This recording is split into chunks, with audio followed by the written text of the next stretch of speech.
Dans cette vidéo, je suis sur une île grecque, une île ionienne. Même si c'est pas Santorin, oui, ça correspond à l'image que vous avez en tête. C'est une île qui a des plages paradisiaques, des falaises et des couchers de soleil magnifiques. À la base, je voulais juste m'arrêter, faire une escale pour aller ensuite sur le Péloponnèse, à Patras. Mais au final, j'ai trouvé un logement là-bas avec un loyer mensuel. J'en ai pas mal entendu parler de cette île pour sa beauté et donc je voulais voir ça de mes propres yeux. Et en fait, je savais pas parce que Lefkada c'est quand même moins connu que les Cyclades, mais elle est aussi victime du surtourisme en haute saison. Je vais comprendre au fur et à mesure de mes discussions avec les habitants et aussi en voyant les tags dehors touristes qu'il y a une bonne partie de l'île qui apprécie pas trop la présence des touristes. Les images que j'ai filmées, elles retracent pas trop ça puisque j'étais à une période de l'année où il n'y avait pas trop de touristes, mais je parle de ce sujet plus tard dans la vidéo. Je m'appelle Emma, je suis une illustratrice diplômée d'architecture et je suis partie seule en Grèce pendant 4 mois. Ici, c'est le journal filmé et dessiné de mon voyage.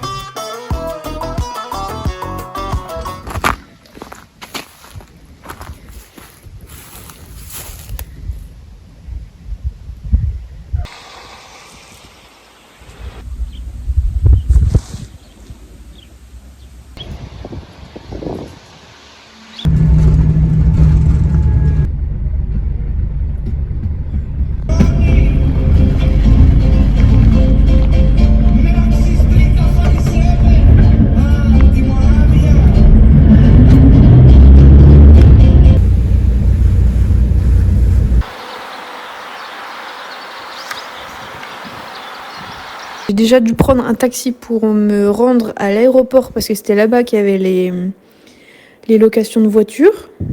Donc j'avais réservé le jour même. Heureusement que je suis allée en avance, tu vas voir, parce que du coup le mec arrive, on fait ma réservation et tout, avec les papiers, tout va bien. Et en fait au moment où je donne ma carte, il me dit ah bah non, ça va pas le faire, c'est une carte de débit. Et j'avais pas vu, mais sur ma carte bancaire, en fait c'est marqué débit. Moi, je pensais que c'était une carte, une vraie bonne carte, quoi. Et en fait, non, c'est pas ça qu'il faut. Donc le mec, il me dit, soit on annule parce que avant la réservation, parce que c'était dans un quart d'heure avant que ma réservation soit actée, soit vous passez par la franchise avec nous et il faut payer 2000 € au lieu de 200 €. Donc après, j'ai appelé un taxi au pif et je suis tombée sur un mec génial. Parkis, il s'appelle. On a grave rigolé dans la voiture et tout. Le mec, trop bon délire. On a parlé espagnol, français, anglais, grec. C'était trop bien. Je pensais vraiment payer une blindaxe. Bon, au final, c'est quand même une blindaxe, 60 €. Mais pour 30 km, donc ça aurait pu être pire. Donc je suis bien arrivée. Il y a un supermarché juste à côté où il y a plein de trucs. Donc j'ai fait mes courses, j'ai de quoi manger. Tout est bien qui finit bien. Et le problème de louer une voiture ou quelque chose pour me déplacer sur l'île, ça viendra après et c'est pas un problème en soi.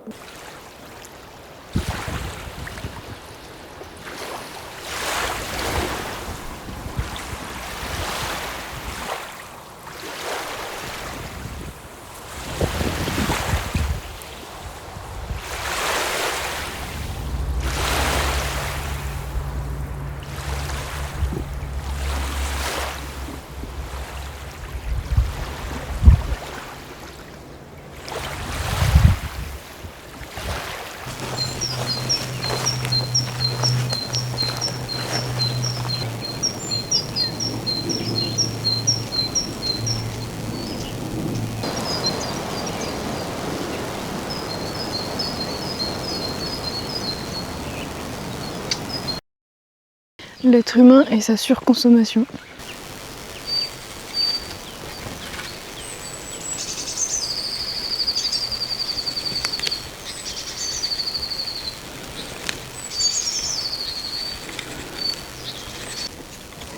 Il y a une huppe faciée juste en face de moi qui a déboulé sur la route.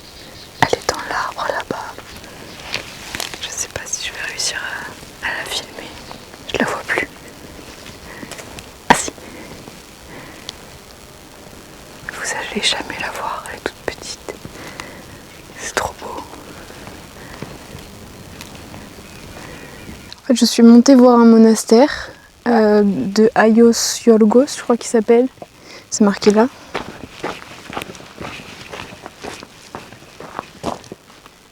Aiou Yorgou. Yorgou. Et en fait, c'est ouvert que les mardis et les vendredis, c'est marqué, après-midi. et on est lundi matin. Donc je pourrais pas le voir, l'intérieur. Mais les ruines sont assez jolies.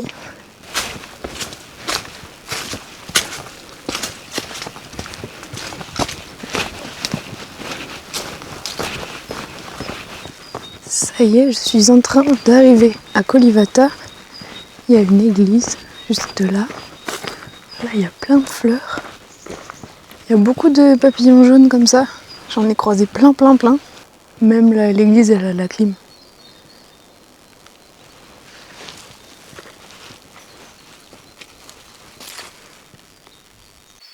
C'est trop marrant, je retrouve la même voiture rouge désossée dans un paysage qui fait un peu penser à la première fois que j'ai croisé la voiture rouge à Corfou.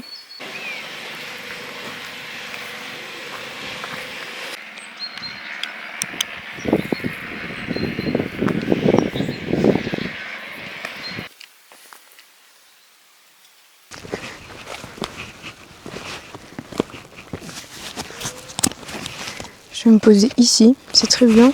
J'ai cherché pour trouver des sentiers. J'ai pas trouvé. Je fais des tours de Kolyvata, j'ai pas trouvé. Donc peut-être que c'est ceux que j'ai pris en arrivant, c'est plus des chemins.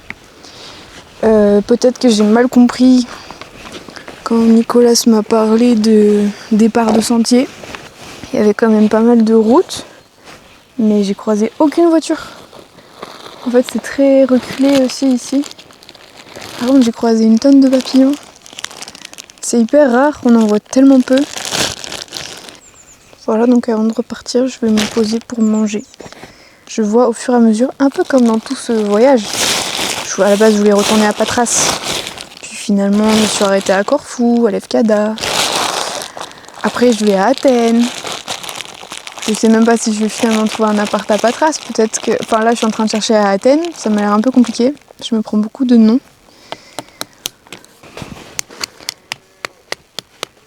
Voilà quoi. Je me sens bien. Et il fait super beau. Le mur en pierre sèche sur lequel je suis assise, il y en a beaucoup, et surtout dans les champs d'oliviers, j'ai remarqué. C'est un héritage de culture. Ça permettait de faire plus de culture, de cultiver en terrasse. Et donc je pense que c'était aussi lié à la production d'olives. Et c'est super ces murs de restanques parce que du coup ça permet à la fois d'empêcher l'érosion des sols et à la fois d'accueillir une grande biodiversité à l'intérieur. Je pense qu'il y a pas mal de serpents, heureusement j'en ai pas croisé, mais il y a pas mal d'animaux qui aiment bien les amas de pierre et ce que ça crée entre les différents milieux. Et puis c'est aussi très beau.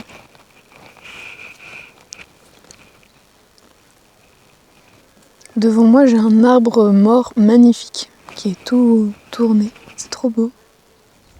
Puis il y a vraiment, je suis placée comme devant un cadrage. Je pense que je vais dessiner cet endroit. Ouais, je suis bien ici.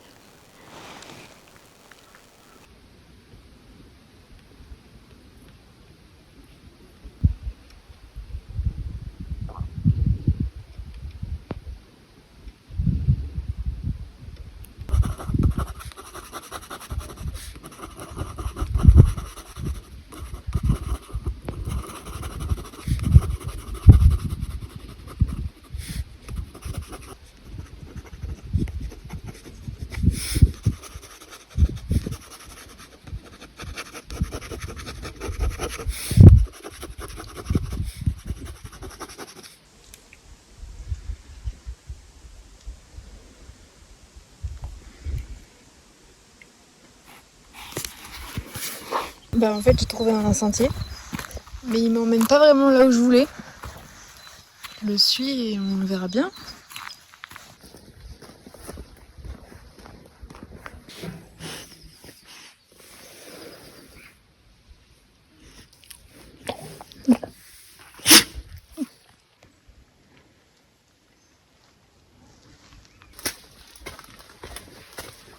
Tu me montres le chemin ?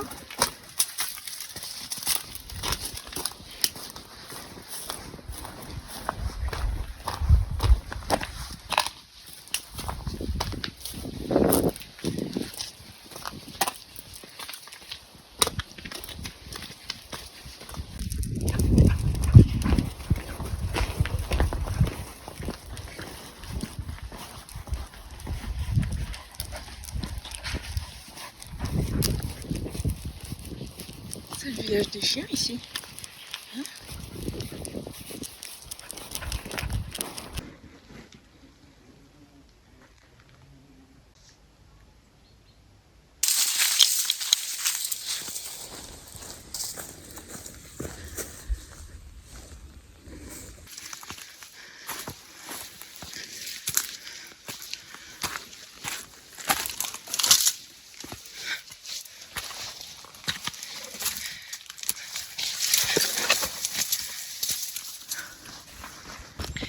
Alléluia. Ah, la mer. Je me sens mieux. Par contre, j'ai un problème. On va où avec toi comme ça? Faut que tu rentres chez toi?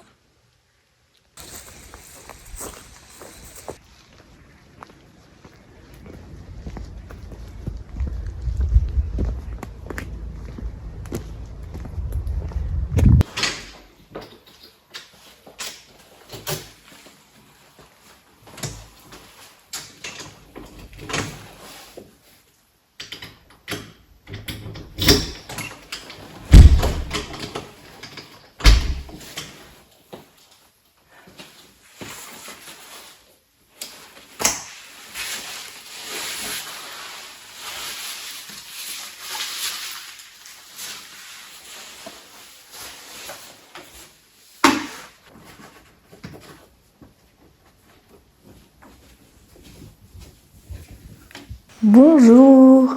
Aujourd'hui c'est un jour normal de travail, même si en soi le fait d'être en Grèce sur l'île de Lefkada c'est pas tout à fait normal, c'est plutôt extraordinaire.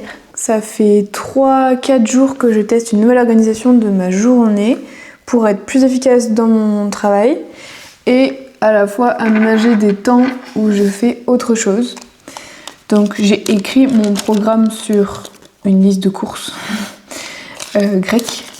C'est trop beau, j'adore l'écriture grecque. En gros, le matin, en déjeunant, j'essaye d'apprendre des mots en grec ou d'écouter du grec. Idéalement, j'aimerais bien faire les deux, mais en ce moment, la motivation, elle est plus soit je fais un peu de Duolingo, soit j'écris des phrases que j'avais vues avec ma prof de grec. Parce que j'ai eu une prof de grec tous les mois pendant 1 an, mais c'était juste 1 heure par mois, donc pas suffisant pour avoir un niveau, mais du coup j'ai vu pas mal de choses avec elle et ça m'a aidé dans la compréhension de la conjugaison, de la grammaire, parce que sur Duolingo en fait c'est beaucoup du vocabulaire, mais il t'explique pas vraiment pourquoi il y a ces accords et cette conjugaison. Et du coup moi ça m'a bien aidé à comprendre les tournures de phrases sur Duolingo. Et je trouve que l'air de rien, l'appli elle est bien faite avec le système de flamme, enfin ça dupe un peu ta dopamine pour le mettre dans quelque chose qui est dans l'apprentissage, donc je trouve ça pas mal. Et sinon j'essaye d'écouter des vidéos YouTube de grec ou regarder la télé, parce qu'ici il y a 2 télés, regarder des émissions en grec et je comprends rien pour l'instant, je comprends quelques mots dans quelques phrases, mais je comprends pas encore toute une conversation quoi. Voilà, donc juste la langue, elle est trop belle et c'est trop passionnant d'apprendre le grec, donc j'aimerais continuer comme ça.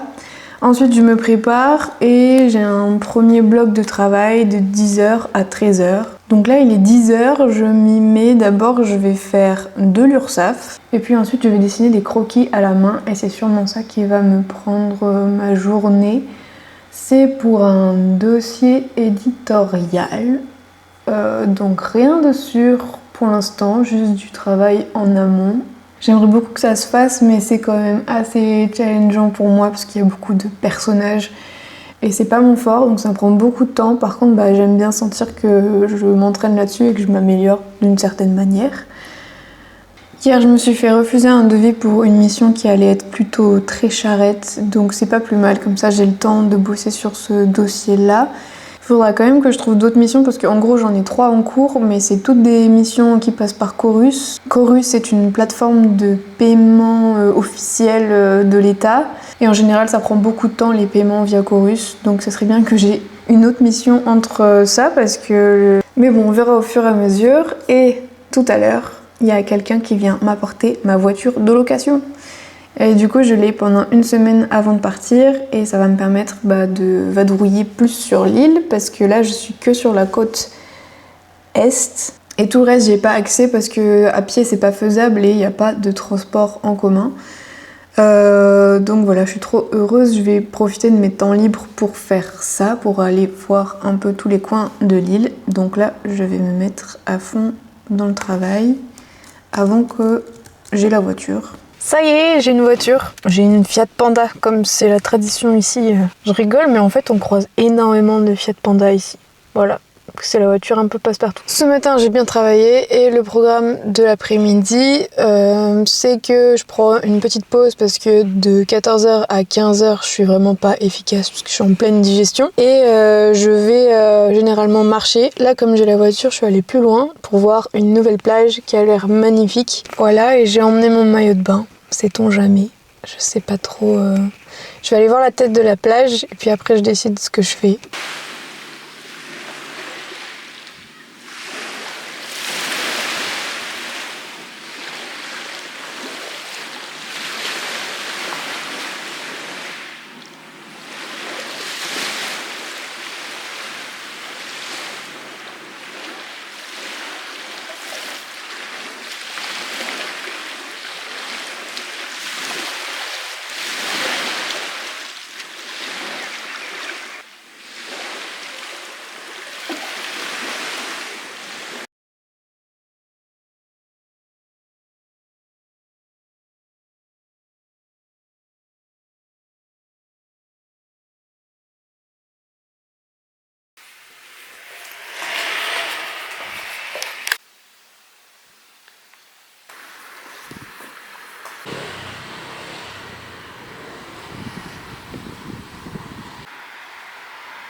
Hier j'ai bien travaillé, demain c'est mon anniversaire, donc aujourd'hui et demain c'est mon week-end on va dire. Et du coup là je suis à Lefkada dans la ville.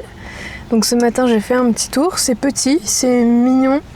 C'est marrant parce qu'il y a une autre typologie d'immeubles, là c'est plutôt du 2 étages, 3 étages. Du coup là il est midi à peu près, je me suis pris une tiropita. Donc ils appellent ça cheese pie en anglais, mais tarte fromage ça fait pas trop de sens, quoique c'est en gros une pâte feuilletée avec du fromage à l'intérieur, c'est trop bon. Mes préférés c'est les spanakopitès qui sont avec de l'épinard et du fromage, mais là j'en ai pas trouvé. Du coup j'ai pris ça pour manger à midi. Et là je vais direction la côte ouest pour trouver une plage, manger, sûrement peut-être me baigner. Il fait déjà très très chaud. C'est je pense parce que je suis moins exposée au vent que sur la côte est. Donc on va voir sur la plage, je pense qu'il y aura plus de vent, ce sera plus agréable. Voilà, c'est parti. Στα πόδια μου τι θα θρώσεις. Θέλω να ξέρω τι εννοείς. Και λες το κόσμο για μένα θα λιώσεις. Θέλω να ξέρω τι εννοείς. Μου λες στα πόδια μου τι θα θρώσεις. Θέλω να ξέρω τι εννοείς. Και λες το κόσμο για μένα θα λιώσεις. Θέλω να ξέρω τι εννοείς. Κάτσε καλά, κάτσε καλά. Άιντε μωρέ τώρα, κάτσε καλά. Μίλα μου μα, κάτσε καλά. Άιντε μωρέ τώρα, κάτσε καλά.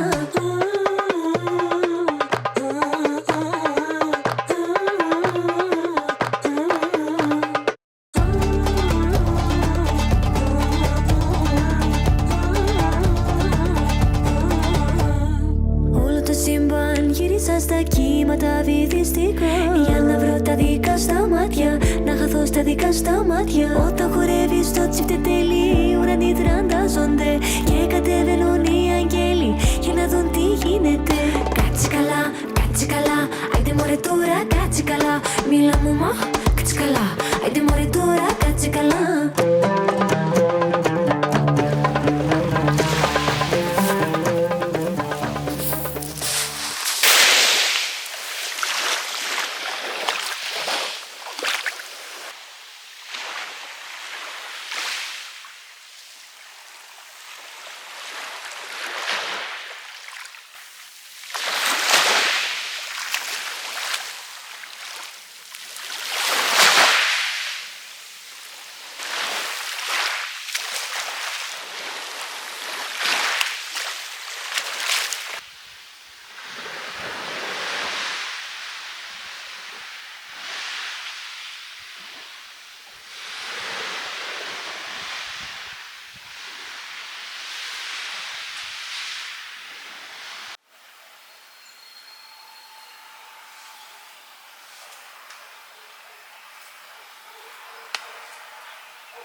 J'ai reçu ça pour Noël. J'ai pas encore testé, je sais pas ce que ça peut donner. Et avec j'ai reçu cette minuscule palette, palette, qui se referme. Elle est trop mignonne. Je pense que c'est très pratique. Je l'ai pas encore emmenée sur le terrain. En vous proposant ce journal de voyage, je tiens à vous dire que il est vu sous mon prisme personnel, qui est un peu déformé par mes biais de privilégiée en tant que femme blanche cis vivant en France, étant issue d'une classe moyenne, n'ayant aucun souci de santé, ni souci de santé mentale, neurologique, et ayant un corps qui fait partie des normes.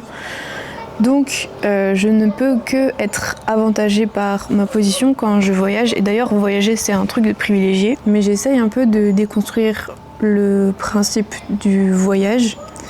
Déjà j'ai pu dire que je voulais pas participer à un tourisme de masse, mais je me rends compte en étant ici que j'y participe malgré moi, puisque le simple fait que je sois ici et que par simplicité je vais sur des sites comme Booking, je trouve des logements qui sont de base destinés aux touristes en haute saison, que je vais visiter des sites naturels, des sentiers qui ont déjà été foulés par des millions de personnes avant moi, que je suis dans un pays qui a traversé et qui traverse encore une crise économique et qui a des revenus moyens bien moins hauts qu'en France. Le fait que, en fait, pour la beauté du paysage, la beauté des villes, je vais aller dans des endroits indiqués, préfléchés pour et par les touristes et qui ont vraiment changé la face de certaines villes, qui sont maintenant devenues des villages et des plages de spectacle, qui ne sont plus vécues par les habitants, mais les habitants là en hiver ils font plein de travaux pour justement accueillir les touristes. Et en fait certes, je mets un point d'honneur à venir sans avion,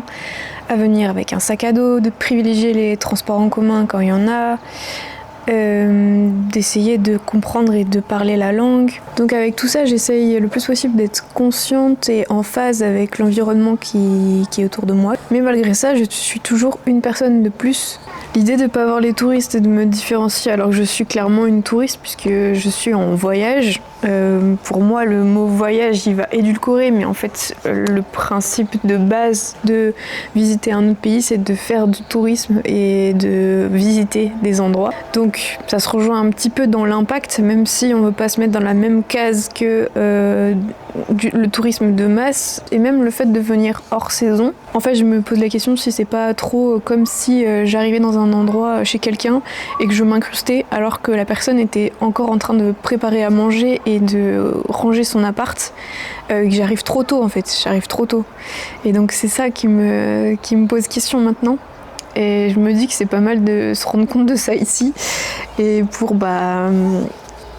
pour re-questionner ces choses-là qui sont importantes. Je re-questionne beaucoup le voyage, mais c'est pas pour autant que je suis pas contente d'être là, mais je suis consciente de tous les biais que j'ai intégrés et qu'en voulant me différencier du touriste, de la touriste, je suis quand même une grosse touriste ici, je participe à ce mouvement-là.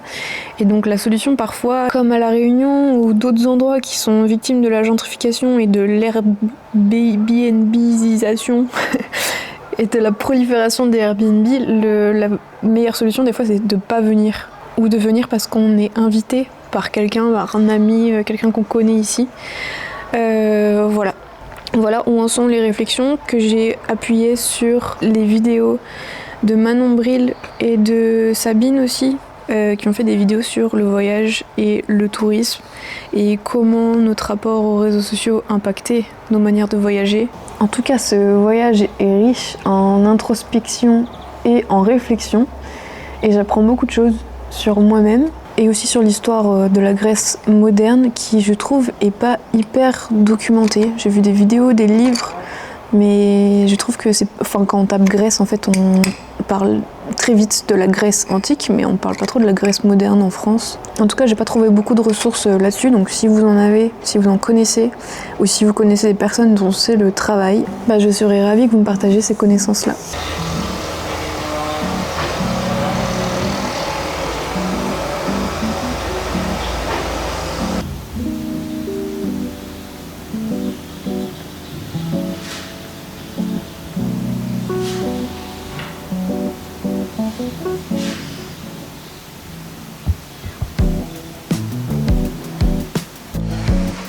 Bon, je suis en train de remplir. J'espère juste que ça va pas ressembler à une crotte de pigeon étalée.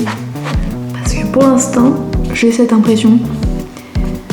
Et je pense qu'il faudrait que je fasse 2 couches peut-être. Et aussi sur ma banane, j'ai mis ça, qui est le superbe porte-clés fait par Loïc, design brouhaha. Sur Etsy, il en vend plein. Il est trop chouette, je suis trop contente d'avoir choisi celui-là. Il est orange fluo.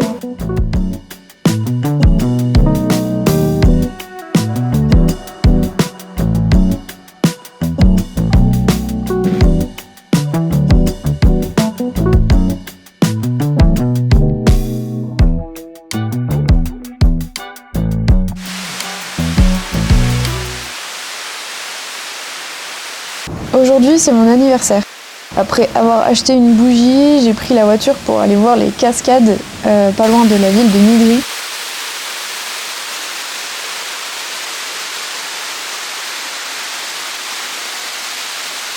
Puis je suis allée à Vassiliki, un petit village dont j'ai beaucoup aimé l'ambiance.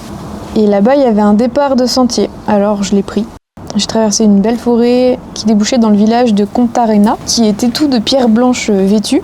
Et d'ailleurs, le nom de l'île, Lefkada, vient de là. Lefka ou Levko, ça veut dire blanc en grec.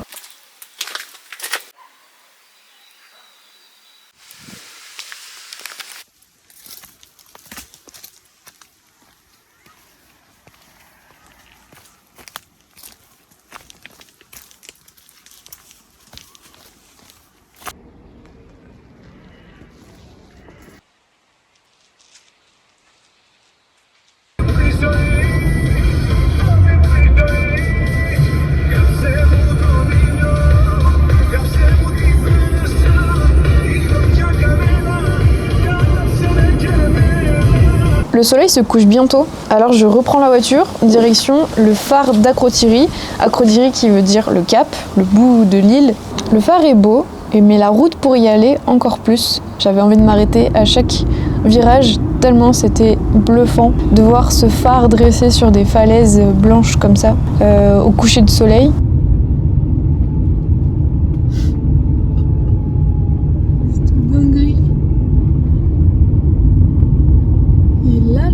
Quoi.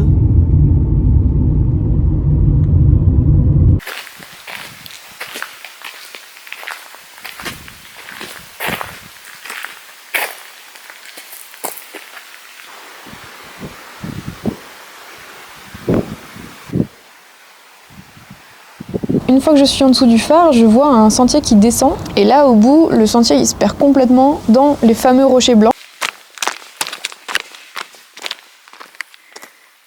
Je suis en train de louper le coucher de soleil de l'autre côté. Oh putain! Oh, je suis juste là. Incroyable! Comment c'est possible? Merci la vie. C'est quoi cette vie, vraiment? Je viens de là-bas. Le phare il est là-bas. Je me prends encore une claque. C'est pas possible comme c'est beau.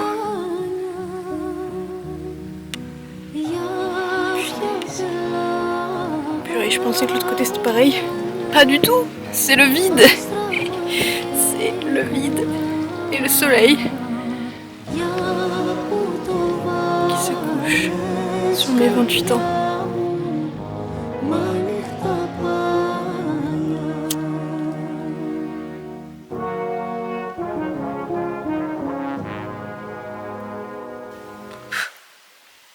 Για ποια